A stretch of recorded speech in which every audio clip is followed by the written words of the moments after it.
Antes, hacer los impuestos significaba usar al mismo preparador que tu familia. Pero, ¿realmente era lo más conveniente? Ahora hacer impuestos es tener un experto bilingüe de TurboTax ideal para ti, que solo presentará tu declaración cuando sea 100% precisa, garantizado. Ahora los impuestos se hacen así. Intuit TurboTax. Consigue un experto ahora en turbotax.com/español. Expertos bilingües solo disponibles con TurboTax Live. Consulta los detalles de la garantía en turbotax.com/garantías.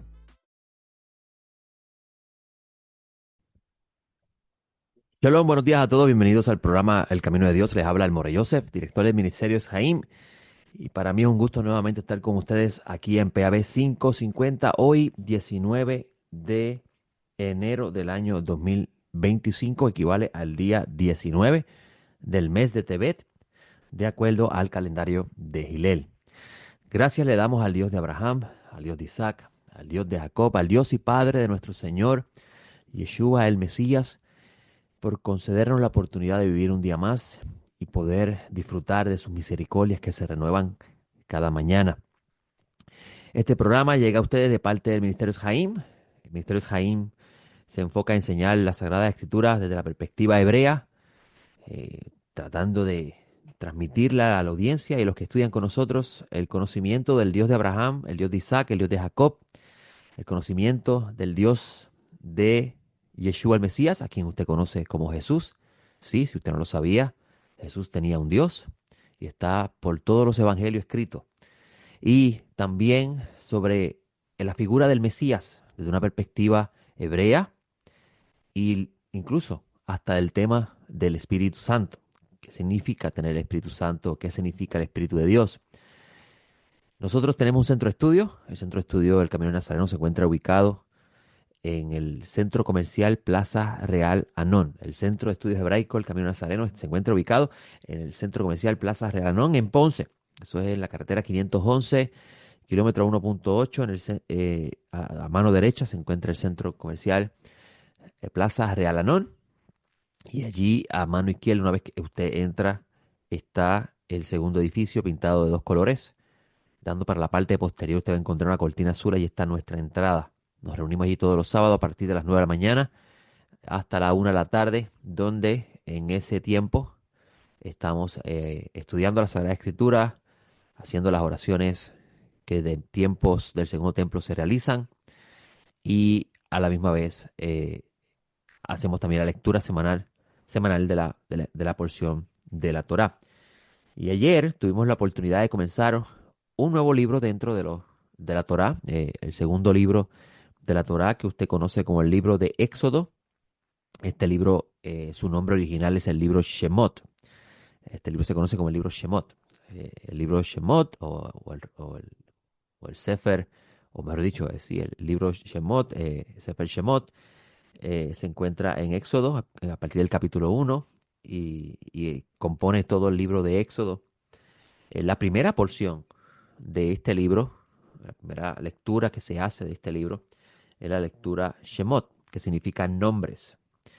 Y es en esta lectura, que comienza en Éxodo 1.1 al 6.1, donde usted va a ver que la Torá desarrolla la presentación de diferentes nombres, de los nombres que descendieron, por ejemplo, los nombres que descendieron a la tierra de Egipto, la familia de Jacob que descendió a la tierra de Egipto. Se habla del nombre de Moisés, cuyo nombre en hebreo era Moshe, pero pudo haber sido llamado por los egipcios Moses. También se habla del nombre de Dios. Del único nombre del cual no se habla es del faraón. El faraón no se menciona su nombre. El faraón es un título, que es como decir el rey de Egipto. El lugar donde están los israelitas, usted lo conoce como Egipto. En la Biblia se le llama Misraim. Misraim tiene un significado muy importante dentro del estudio del libro de Éxodo y es la idea de limitación o estrechez. Por eso es que eh, va a encontrar en el libro de Éxodo que Dios habla de Egipto como un lugar de esclavitud, un lugar de opresión, y es relacionándolo al significado del nombre Misraim, que significa limitación y estrechez. Y ayer tuve la oportunidad de continuar esta serie de estudio que hemos titulado La Torá que recibí. Esto basándonos en los años de estudio que llevamos y los que continuamos haciendo, porque esto es podemos decir trabajo, pero yo no le llamo trabajo porque esto yo no lo hago con ningún interés personal de lucro, sino que esto es una función que realizo eh, por, por deseo de aportar mi parte en el camino de Dios a las personas que desean conocer al Dios de Israel y conocer las raíces de la fe, que una vez pensó así y se desvió. Y basado en esto, pues eh, mi función como director y maestro está vinculado a la idea de poder dar por gracia lo que recibí por gracia. Así que este ministerio no tiene ningún interés de lucro, ni- y este servidor tiene su profesión y trabaja en esa profesión y entiende que hasta el día de su muerte o hasta el día de su retiro, cualquier cosa que llegue primero, lo estará haciendo. Eh, ¿Por qué? Porque la Escritura nos enseña que hombres que se dedicaron al servicio de Dios tenían también trabajo. Incluso dentro del pueblo de Israel, el judaísmo enseña que, los rabinos enseñan que el que se dedica a enseñar la Torá también debe tener un oficio, debe trabajar y debe ganarse su sustento en una labor que él realice que no esté relacionado a, a, a- a su función de maestro dentro de los círculos de la fe. Y nosotros pensamos igual y por eso es que este servidor pues hace lo mismo. Ayer pues, como les dije, estábamos estudiando la porción Shemot, que significa nombres, y aquí entre estos nombres se habla del faraón, que no tiene nombre, no se le menciona su nombre, sin embargo, en esta porción se le menciona el nombre de Dios. Aquí se habla del nombre de Dios en el capítulo 3 del libro de Éxodo, donde usted va a encontrar que Moisés llega, está en un lugar eh, en la región donde está los madianitas, eh, cerca del monte Horeb, que es el monte donde se encuentra eh, la zarza y la región de Horeb o la región del Sinaí, el monte Horeb, porque hay una confusión si se llamaba el monte Horeb o se llamaba Sinaí el monte. Algunos opinan que es la región de Sinaí, el monte Horeb. Otros dicen la región de Horeb, el monte Sinaí. Lo importante es saber que había un lugar donde Moisés estaba pastando unas ovejas, eran las ovejas de su suegro, y un evento que podríamos llamar en términos modernos sobrenatural ocurre en ese instante que capta la atención de Moisés.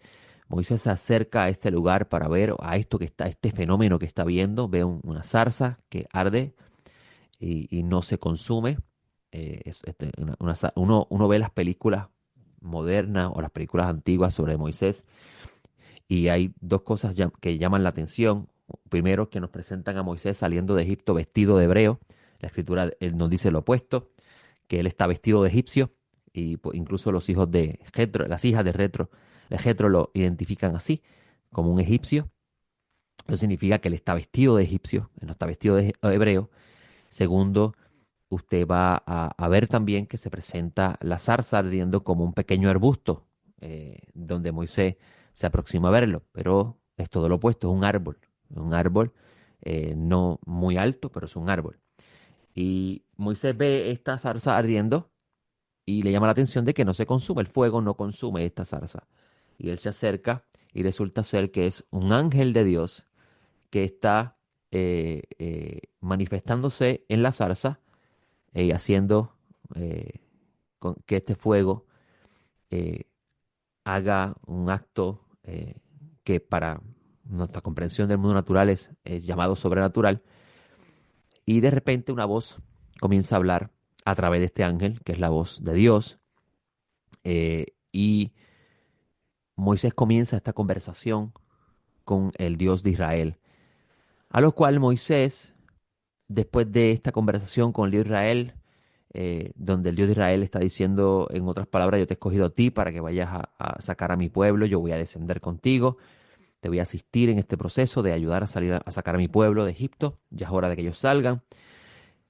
Moisés le pregunta a Dios, y si me preguntan cuál es el nombre, cuál es tu nombre, Moisés le dice, ¿qué les voy a responder? Como cuando ellos me llamen, cuando ellos me pregunten a mí, ¿qué Dios te envió a ti? ¿Qué les voy a responder? Y, y Moisés, Dios le dice a Moisés, "Ejie, Esher, ejie".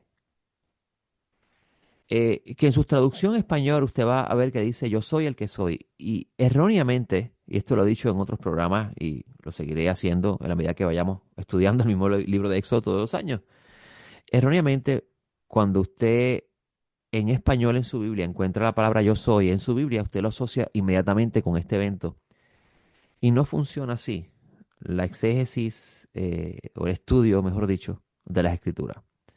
No es en español donde usted va a hacer una conexión entre palabras para poder extraer la idea detrás de lo que se está transmitiendo o llegaron a un a transmitir un concepto, podría decir, o hacer una predicación, si usted quiere llamarlo de esa forma.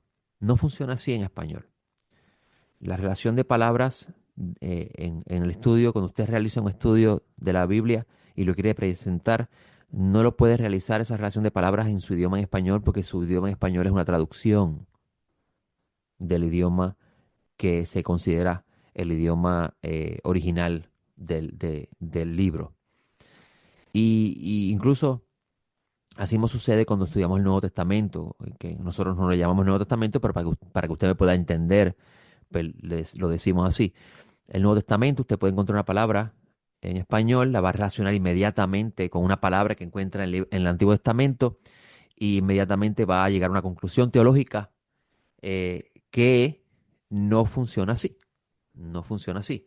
Usted tiene que entender que el idioma original era el idioma hebreo. Ahora usted puede buscar, por ejemplo, la Septuaginta y puede intentar comprender por qué el traductor de y digo intentar, porque no necesariamente la utilización de la palabra va a significar que el significado auténtico de la palabra en su idioma original. Y esto es muy, muy importante. Por ejemplo, en el Nuevo Testamento usted va a encontrar la palabra daimonía, que usted en hebreo, en español conoce como demonios en el libro español, y que tratando de hacer una traducción lo más cercano posible a su idioma en griego. Pero la palabra daimonía es una palabra que significa espíritus bajos, o espíritus dentro de la esfera del mundo espiritual, pero de menor categoría. Y esto es importante porque uno ya de antemano, cuando escucha la palabra demonio, con el pasar del tiempo, en el desarrollo de la redefinición de ese concepto, por el desconocimiento lingüístico, tal vez, comienza a crearse unas ideas con respecto a esa palabra que para muchas personas pues se convierte en una realidad que nada se acerca a lo que originalmente eh, eh, se entendía. Incluso si no lo sabía, para, para los gentiles, el Dios de Israel era un daimón, era un espíritu, porque no tenía imagen. Y mire, mire cómo lo dije, daimón, un espíritu. ¿Diría usted literalmente que el Dios de Israel es un demonio? Si usted ya tiene un concepto definido con respecto a eso, a lo que es esa palabra y lo que significa.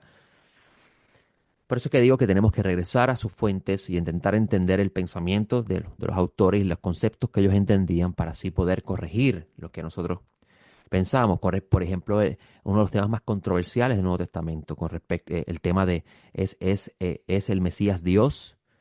Y ahí es donde entra el problema de la palabra en español.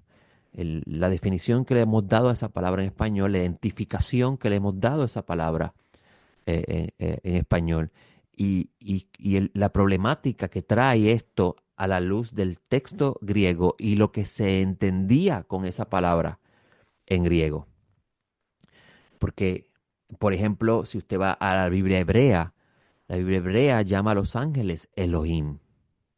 La palabra Elohim en su Biblia en español es traducida como Dios. Entonces, podemos decir entonces a partir de esto que los ángeles son Dios, o podemos entrar en el mundo lingüístico del hebreo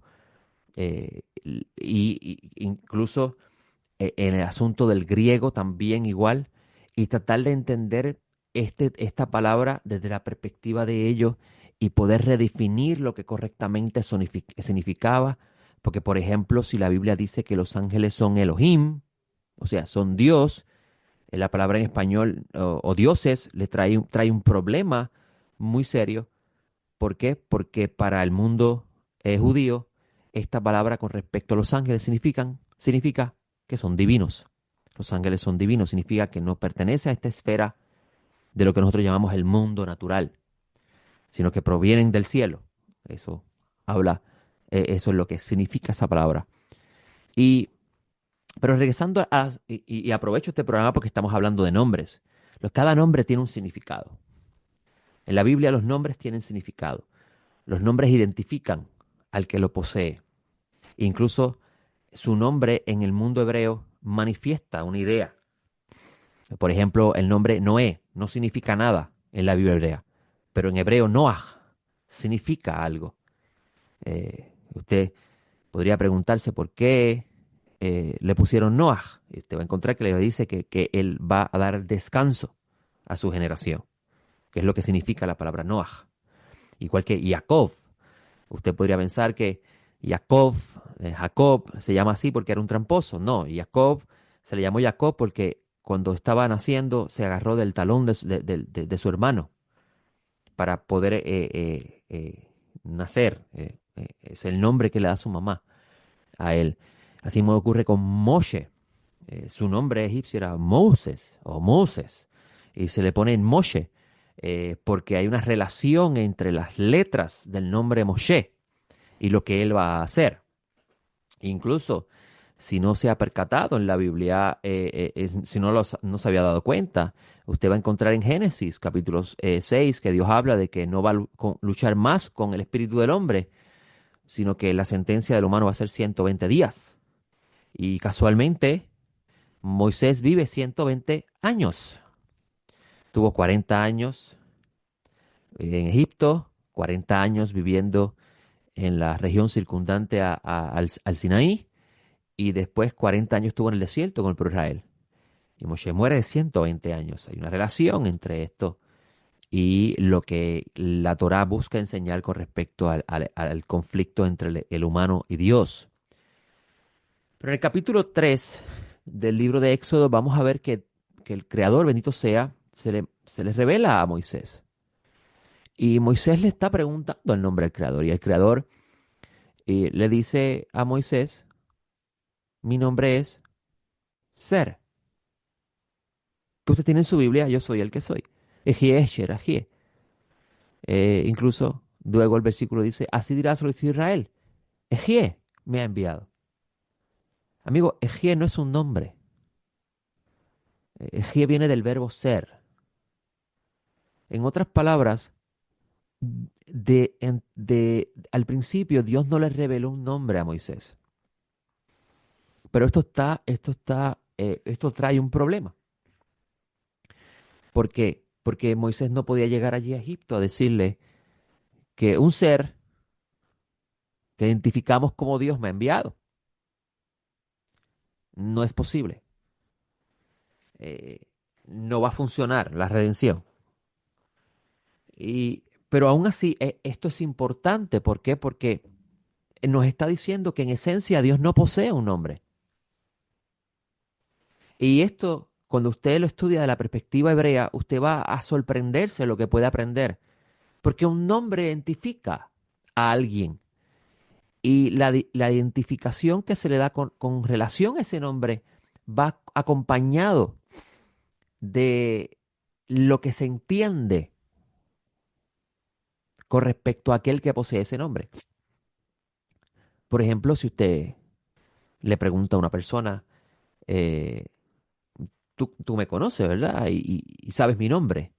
¿Y quién soy? Y esa persona, basado en lo que conoce de ti, va a definir lo que está acompañado en el nombre. Esto para el pueblo de Israel es muy importante porque ellos, aún entendiendo que Dios reveló un nombre y es el nombre esencial, que el cual el pueblo de Israel tiene el deber de conocer a Dios, no el mundo entero, eventualmente el mundo entero lo va a conocer, pero no es la misión del mundo entero, o sea, de las naciones, sino es la misión de Israel, conocer en esencia ese nombre. Eh, Esto no significa que este nombre defina absolutamente la esencia del ser, porque estamos hablando de lo que un nombre significa. Y usted va a ver que él le dice a Moisés, Ejie me ha enviado a vosotros. Le vas a decir a ellos, Ejie me ha enviado a vosotros. ¿Qué significa ser? El ser me ha enviado a vosotros. Moisés no está satisfecho. Moisés no está así satisfecho, a lo cual el Eterno, entendiendo que Moisés no está satisfecho, le dice, eh, eh, Yud-Hei, Bab-Hei, el Dios de vuestros padres, el Dios de Abraham, el Dios de Isaac, el Dios de Jacob, me ha enviado a vosotros. Ahí Moisés encuentra un nombre que puede identificar al ser que lo ha enviado. Ahora, este nombre es problemático, porque digo problemático, ¿verdad? No, en forma retórica, no lo coja literal. ¿Por qué? Porque entonces existe un extenso debate de cómo se pronuncia, si es Yahweh, si es Jehová, si es Jehová, si es Yahvé. Pero el debate no es cómo se pronuncia, sino qué hay detrás de ese nombre. Y el nombre Yud-Hei Vav-Hei, que estoy mencionando las letras, Yud, la primera letra, segunda letra Hei, la tercera letra Vav, la tercera letra Hei, habla de la trascendencia de este ser. Allá, allá, Ye, el que era, es y será. Esa es la esencia del nombre de Dios. ¿Qué significa esto? Que el Dios de Israel, porque es el Dios de Israel, aunque es el Dios también de Adán, que significa el Dios de la humanidad, pero el nombre el cual este Dios se identifica con Israel, marca su trascendencia, marca su existencia, y esta existencia la pongo entre comillas porque esto pues es un tema bastante controversial que el tiempo no me va a dar para explicar aquí, pero podríamos decir marca su existencia fuera de tiempo y espacio. Por eso es que en español, si usted conoce a un judío, usted va a escuchar que el judío, cuando habla de este ser, bendito sea, le llama el Eterno. Porque esa palabra en español es lo más cercano a lo que significa esa palabra en hebreo. Algunos dicen Hashem, que significa el nombre. No significa que Hashem es el nombre de Dios, significa que esa palabra Hashem, el Hashem, nombre, es otra forma de evitar pronunciar el nombre sagrado, y esto es algo que ya comenzaba a practicarse a partir del mundo del segundo templo. Eso que es algo antiguo. Pero en esencia, cuando hablamos de este nombre sagrado, Yud Hei, Bab Hei, estamos hablando de un ser que es trascendental, que está fuera de tiempo y espacio. Y es este nombre con el cual el pueblo de Israel ha de identificar a su Dios, o sea, ha de conocer a su Dios. Y por eso vas a ver que los eventos que ocurren en Egipto, que le llamamos las 10 plagas, manifiestan el poder de su trascendencia. Hace cosas que bajo las leyes naturales son imposibles. Son, todavía se estudia las 10 plagas y se busca explicar su fenómeno desde una perspectiva científica y no se logra del todo llegar a un consenso adecuado con respecto a la explicación de estos eventos que van a ser narrados. Ahora, este nombre era conocido por el mundo entero, era todo el pueblo de la tierra habitada de ese entonces conocía este nombre, conocía en esencia lo que este nombre expresaba. La Biblia nos va a enseñar que es el pueblo de Israel solamente el que puede conocer en esencia lo que este nombre expresa. Y esto no es nada ajeno al mundo de Pablo. Pablo, en el capítulo 17 del libro de los Hechos, va a un lugar, lo que usted podría llamar hoy una plaza pública. Y hay un montón de gentiles allí, griegos. Y él está discutiendo con ellos según la filosofía que ellos poseen. Y es interesante cómo Pablo de Tarso no menciona el nombre del Dios de Israel a esta audiencia, sino que al ver que estas personas poseían una imagen dedicada al Dios desconocido, Pablo de Tarso habla de este Dios desconocido que es conocido para el pueblo de Israel, pero es desconocido para los gentiles. Algo que sucede igual con el faraón. El faraón Moisés desciende a Egipto y le dice Moisés al faraón, el Dios de los hebreos me ha enviado y me ha indicado que te diga, deja salir a mi pueblo. Y el faraón le dice, ¿y quién es Yud-Heh Vav-Heh para que yo le obedezca? No lo conoce, no sabe, en esencia, quién es este ser. Pablo hace lo mismo con estos gentiles que están en el Areópago, donde él dice en el versículo 24, el Dios que hizo el mundo y todo lo que hay en él, siendo el Señor del cielo y la tierra, no habita en templos hechos por manos. Interesante, él no menciona el nombre de Dios a estos gentiles. Eh, y, y incluso aprovecha y le dice que este Dios que ellos no conocen designó a un ser humano, un varón, lo escogió para que juzgara al mundo. Y la garantía de que este varón iba a ser el juez de toda la humanidad era su resurrección. Interesante. Está hablando de Jesús. Y me llama mucho la atención el hecho de que Pablo de Tarso, con esta audiencia presente, se reserva para sí mismo no mencionar el nombre de Dios ante esta audiencia. ¿Podría usted pensar, será acaso que Pablo está siendo egoísta? ¿O, o será acaso que Pablo está haciendo lo que correctamente la Biblia busca enseñar? Cuando nosotros nos sentamos en una mesa a discutir el tema de Dios, primero los que están presentes deben ser personas lo suficientemente maduras para dejar a un lado sus posiciones doctrinales y utilizar la razón y la madurez para poder discutir estos temas. Cuando hablamos en esencia de este ser trascendental que llamamos Dios, en sí, sí, en esencia Dios quiere que todo el mundo sepa que hay un ser único, que existe fuera de tiempo y espacio que llamamos Dios. Un ser que lo creó todo y que en base a nosotros, nuestra fe nazarena, escogió a un hombre para convertirse en la morada de su presencia. Sí, porque cuando usted lee en el Evangelio de Juan a Jesús decir mi Padre vive en mí o mi Padre está en mí, él está hablando de un concepto judío que expresa la idea de un hombre justo en el cual Dios utiliza para convertirse en su morada, que era la idea original con respecto a Adán, pero no es el propósito de este programa, hablarlo hoy. Pero cuando hablamos de este ser, tenemos que, de alguna forma u otra, no importa qué creencia una persona pueda tener en el mundo, eh, es difícilmente innegable que una persona pueda decir que este mundo es producto de un accidente, que este universo tan inmenso es un accidente. Surge por un mero accidente. Funciona demasiado de bien. Todo está perfectamente ubicado. Aún en la rotación de los planetas, la ubicación de las estrellas y sus astros, o los astros que componen estas estrellas, eh, eh, nos demuestra que hay un ser muy inteligente, a quien llamamos Dios, del cual en esencia no sabemos cómo es, que la Biblia habla de ciertos atributos expresados por él, pero no lo definen del todo. Definir a Dios eh, de forma estricta a la luz de la Biblia limitaría su grandeza. Incluso de esto, y ya voy cerrando el programa porque el tiempo se me acaba. eh, Pablo de Tarso dice que en una de sus cartas que ahora las cosas las vemos de forma borrosa, pero que llegará un día que veremos cara a cara y entenderemos.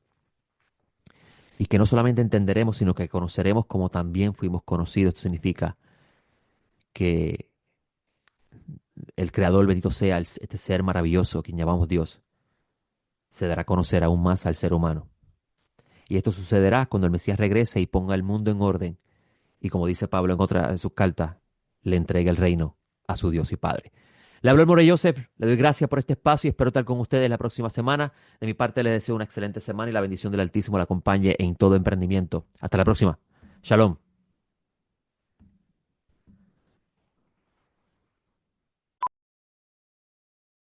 Antes, hacer los impuestos significaba usar al mismo preparador que tu familia. Pero, ¿realmente era lo más conveniente?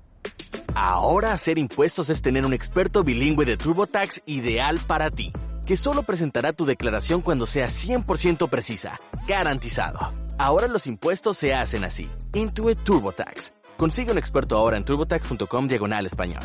Expertos bilingües solo disponibles con TurboTax Live. Consulta los detalles de la garantía en turbotax.com/garantías.